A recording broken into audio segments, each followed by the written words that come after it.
नमस्कार श्रोते हो. एक विविध ज्ञानिशाची या आपल्या यूट्यूब चॅनलमध्ये आपणा सर्व श्रोत्यांचे अगदी मनापासून स्वागत.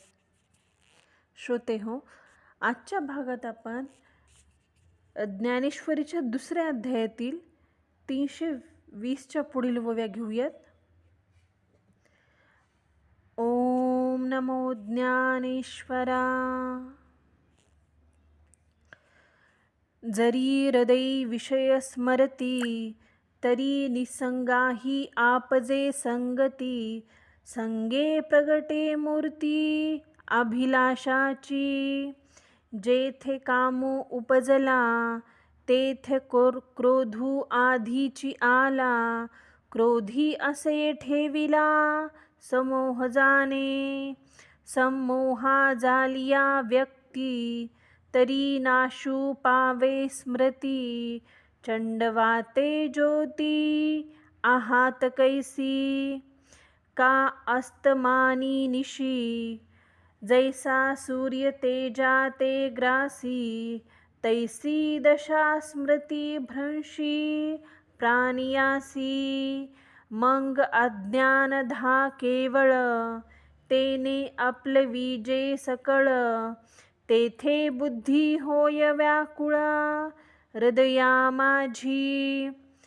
जैसा जात्य याधा पळणी पावे, मग ते काकुळती स्वैर धावे.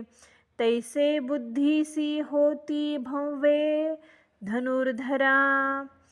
ऐसा स्मृती भंशू घडे, मग सर्वथा बुद्धी अवघडे. तेथे समूळ हे उपडे ज्ञान जात. चैतन्याच्या भ्रंशी शरीरा दशा जैशी. तैसे पुरुषा बुद्धीनाशी होय देखे. म्हणूनी ऐके अर्जुना, जैसा विस्फुलिंग लागे इंधना. मग तो प्रौढू झालिया त्रिभुवना पुरुषके. तैसे विषयाचे ध्यान, जरी विपाये वाहे मन. तरी ऐसने हे पतना गिवसीत पावे. या ओव्यांचे वर्णन करताना ज्ञानेश्वर माऊली म्हणतात, अंतःकरणात विषयाची जरी नुसती आठवण असेल, तर विरक्तांनाही पुन्हा विषयासक्ती येऊन चिटकते. त्यामुळे विषयाप्राप्तीची इच्छा प्रकट होते. जेथे काम उत्पन्न होतो, तेथे क्रोध आधीच असतो आणि क्रोधात अविचार होतोच. जसा सोसाट्याच्या वाऱ्याने दिवा नाहीसा होतो, तसा अविचार प्रकट झाल्यावर स्मृतीचा नाश होतो. किंवा सूर्याचा अस्त झाला की अंधार प्रकाशाला गिळून टाकतो. अगदी त्याचप्रमाणे स्मृती नाहीशी झाली म्हणजे प्राण्यांची दुर्दशा होते. मग केवळ अज्ञान सर्वत्र अंधार होतो, त्याचेच आवरण सर्वावर पडते. अशा वेळी हृदयात बुद्धी व्याकुळ होते. जसा जन्मधा पळापळीत सापडला की निरुपायाने दीन होऊन सैरा वैरा धावू लागतो, तसे हे अर्जुना बुद्धीला मग भ्रांती येते. अशा रीतीने स्मृतिभ्रंश झाला म्हणजे बुद्धीची सर्व प्रकारे कुचंबना होते. त्या प्रसंगी संपूर्ण ज्ञान सर्व समूळ नष्ट होते. जसे चैतन्य निघून गेल्यावर शरीराची जी स्थिती होते, ती स्थिती बुद्धिनाशाने त्या पुरुषाची होते. म्हणून अर्जुना ऐक, लाकडाला ठिणगी लागली आणि ते एकदा का भडकली म्हणजे ती त्रिभुवनाला जाळण्यास समर्थ होते. त्याप्रमाणे विषयाचे चिंतन मनाकडून चुकून जरी झाले तरी एवढे हे मोठे पतन होते.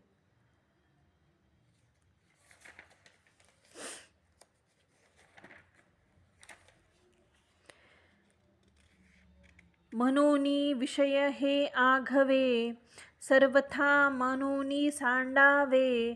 मग राग द्वेष स्वभावे नाशतील. पार्था अनिकही एक, जरी नाशले रोग राग द्वेष.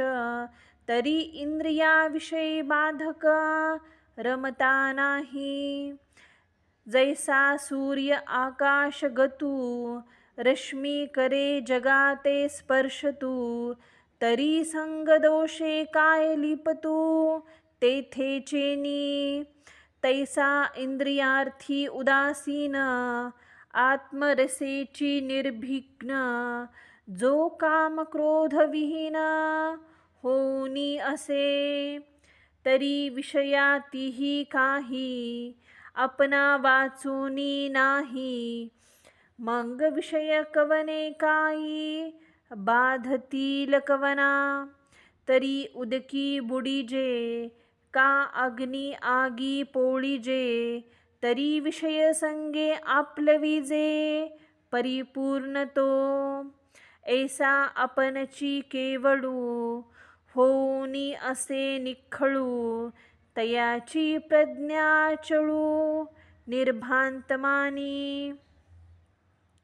देखे अखंडित प्रसन्नता, आथी जेथे चित्ता, तेथे रिंगणे नाही समजता, संसार दुःखा.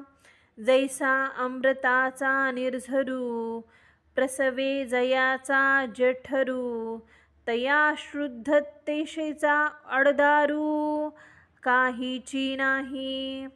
तैसे हृदय प्रसन्न होय, तरी दुःख कैसे का आहे, तेथे आपसी बुद्धी राहे, परमात्मा रूपी.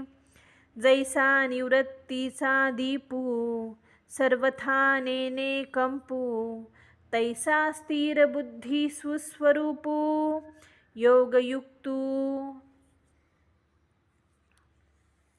म्हणून हे सर्व विषय पूर्णपणे मनातूनच काढून टाकावेत, मग रागद्वेष आपोआपच नष्ट होतील. हे अर्जुना, आणखी एक गोष्ट ऐक.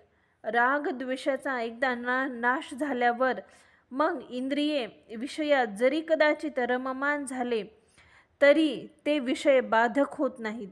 ज्याप्रमाणे आकाशातील सूर्य जगाला आपल्या किरणरूपी हाताने स्पर्श करतो पण त्या संग दोषाने लिप्त होतो का, त्याचप्रमाणे जो विषयाच्या ठिकाणी अनासक्त आत्मानंदात तल्लीन व कामक्रोध रहित झालेला असतो आणि विषयातही ज्याला आत्मस्वरूपा वाचून दुसरे काहीच दिसत नाही, त्याला विषय कसले काय आणि कसली कोणाला बाधा करणार. जर पाणी पाण्यात बुडेल किंवा आगीने पोळेल तर मात्र तो पूर्ण अवस्थेला पावलेला पुरुष विषयाच्या संगतीने लिप्त होईल. असा जो केवळ शुद्ध आत्मस्वरूप होऊन राहतो त्याची बुद्धी स्थिर झालेली आहे, असे तो निसंशय समज. पहा तर, जेथे चित्त निरंतर प्रसन्न असते तेथे कोणत्याही संसार दुःखाचा प्रवेश होत नाही. ज्याप्रमाणे अमृताचा झरा ज्याच्या पोटातच उत्पन्न होतो त्याला तहान भुकेची भीती कधीच नसते, त्याचप्रमाणे मग अंतःकरण प्रसन्न झाले तर मग दुःख कसले आणि कुठले. त्यावेळी परमेश्वराच्या ठिकाणी बुद्धी सहज स्थिर होते.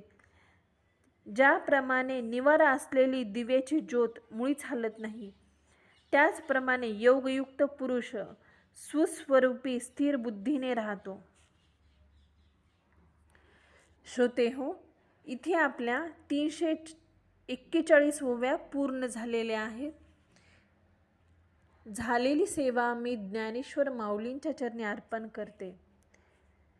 व्हिडिओ आवडल्यास प्लीज चॅनलला लाईक, शेअर आणि सबस्क्राईब जरूर करा.